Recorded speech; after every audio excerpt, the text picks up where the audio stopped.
Salut à tous, j'espère que vous allez très bien. Bienvenue dans cette toute première vidéo de cette nouvelle chaîne YouTube Chronique de biathlon, chaîne YouTube 100% dédiée au biathlon, où on parlera un petit peu des règlements, de vulgarisation sur le biathlon, d'histoire, mais d'analyse de course aussi, bien sûr. Certains d'entre vous me reconnaissent peut-être parce que je tiens du coup depuis 4 ans la chaîne YouTube Chronique de foot, où l'hiver dernier j'avais commencé à faire des vidéos sur le biathlon, mais le mélange des deux sports avait pas trop pris malheureusement.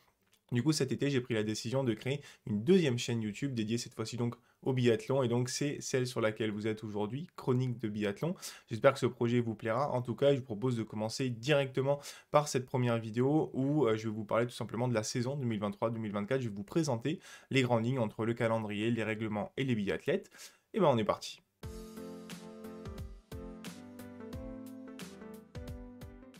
Avant de commencer, je vous rappelle que toutes mes sources sont dans la description et qui dit nouveau projet dit que je repars à zéro aussi et que je vais créer donc des nouveaux réseaux sociaux. Je vous mettrai tous les liens dans la description également.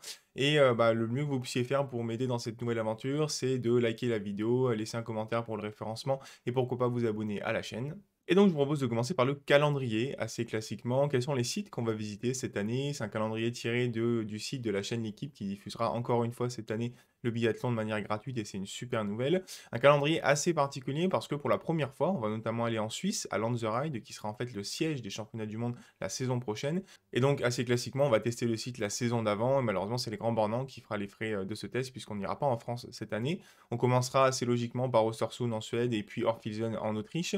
Ensuite, on aura un milieu de saison assez classique avec les deux sites allemands, Antols, les mondiaux, bien sûr, à Nové Mesto en République tchèque. Et c'est surtout en fin de saison qu'on va avoir des choses un petit peu différentes, puisque Oslo ne sera pas le théâtre de la fin de saison, mais seulement de la 7e étape, puisqu'on aura pour la première fois depuis un bon moment une tournée nord-américaine, avec d'abord Soldier Hollow aux États-Unis, et puis une fin de saison à Canmore, au Canada.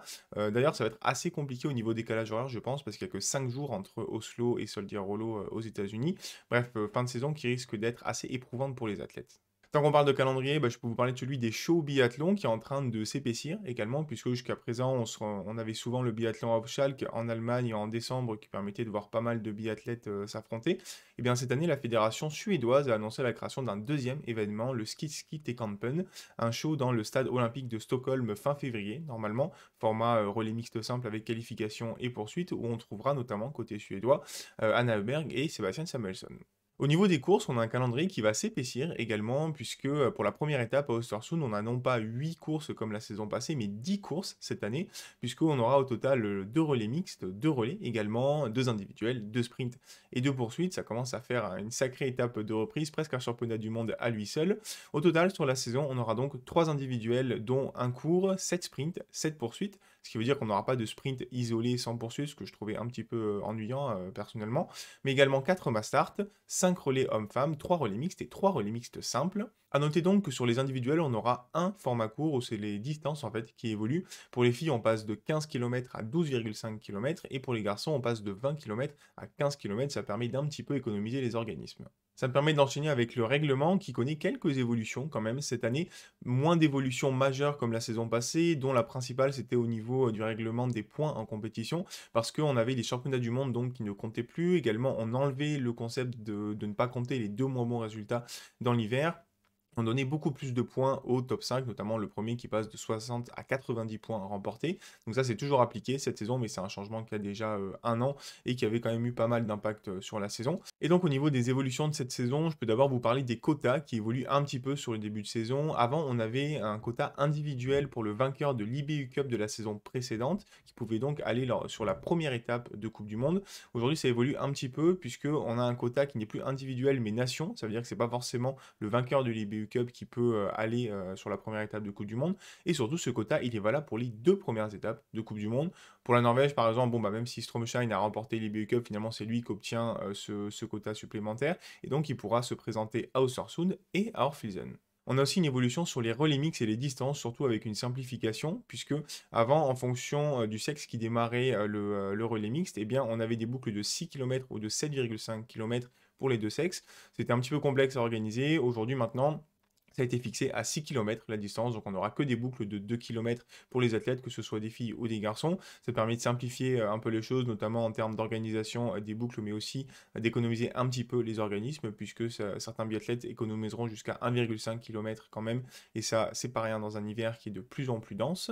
Mais on va pas se mentir, la plus grosse évolution pour cet hiver, c'est la fin des fardes fluorés. Enfin, il y avait eu un début d'interdiction pour l'hiver dernier. Cette fois-ci, c'est l'ensemble des fardes fluorés qui sont complètement interdits en compétition. C'est une décision pour la santé des biathlètes et aussi pour l'environnement, mais qui a pas mal de répercussions quand même, puisque déjà les skis vont aller un petit peu moins vite vu qu'on ne pourra pas utiliser ces fardes qui étaient assez efficaces. Et surtout, il y a toute une procédure de test qui a été mise en place cette saison. C'est en fait le sujet qui faisait que la fin des fardes fluorés était repoussée d'année en année, c'est qu'il n'y avait pas de méthode suffisamment précise pour tester la présence de fluor ou non dans les fards. Cette fois-ci, elle a été trouvée, cette méthode, et donc je vous la présente rapidement. 30 minutes avant chaque course, eh bien, chaque biathlète devra présenter ses skis dans une aire de test avec un appareil de mesure par colorimétrie qui va afficher 3 niveaux de couleur. Si c'est vert, c'est qu'il y a des niveaux très faibles, voire inexistants de fluor, donc c'est bon, le biathlète peut participer à la course. Si c'est jaune, ça veut dire qu'il y a une présence de fluor, mais qui paraît non significative, ça veut dire que ça ne produira pas d'avantage pour le biathlète. Ça donne un carton jaune quand même au biathlète, et s'il chope un deuxième carton jaune durant la saison, eh bien c'est disqualification pour la course.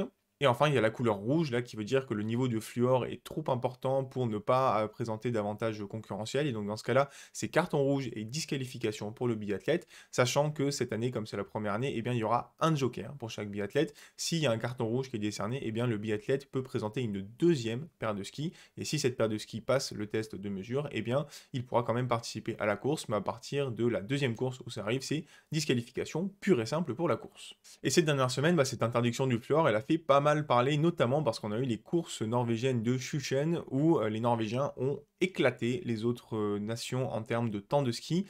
Il y avait quand même les Allemands et les Italiens qui étaient là, et côté italien, on a de Lisa Vitozzi ou Tommaso Giacomel, par exemple, qui sont des biathlètes qui vont assez vite, et là qui ont pris quand même une grosse pilule au niveau des skis. Ça implique potentiellement que la Norvège a beaucoup d'avance sur les autres nations au niveau du matériel, qui s'est beaucoup mieux adapté, qui a peut-être aussi beaucoup plus de moyens. En tout cas, c'est sûr qu'il faudra suivre ça sur les prochaines courses, notamment le début de saison, parce que Sjøsjøen, c'est aussi un cas assez particulier, une piste norvégienne bien connue des Norvégiens. Il n'y avait pas les Français, pas les Suédois, et puis voilà, on est peut-être sur une neige un petit peu différente. Mais bon, c'est quand même relativement inquiétant, et donc il faudra suivre ça dès le début de saison. Et donc ça me permet une transition vers cette troisième et dernière partie où je vais vous parler des biathlètes, bien sûr. D'abord, je vous parle des retraités quand même, parce qu'on a eu pas mal de départs, notamment chez les filles. Je vous affiche l'ensemble des biathlètes qui sont retraités cette année. Chez les filles, notamment, on a quand même Denise Herrmann, Anaïs Chevalier-Boucher, Marthe Olsborg-Søland, Thierry Lekov, qui étaient 4 très grands noms de la discipline et qui se sont donc retirés, laissant notamment un vide côté norvégien. Et donc maintenant, je vous parle forcément des sélections et des listes qui ont été annoncées pour le début de la Coupe du Monde, à commencer bien sûr par l'équipe de France. Avec d'abord chez les hommes, pas trop de surprises, puisqu'on avait 5 billets qui étaient quasiment assurés, hein. Quentin Fillon-Maillet, Emilien Jacquelin, Fabien Claude, Antonin Guigona et Éric Perrault.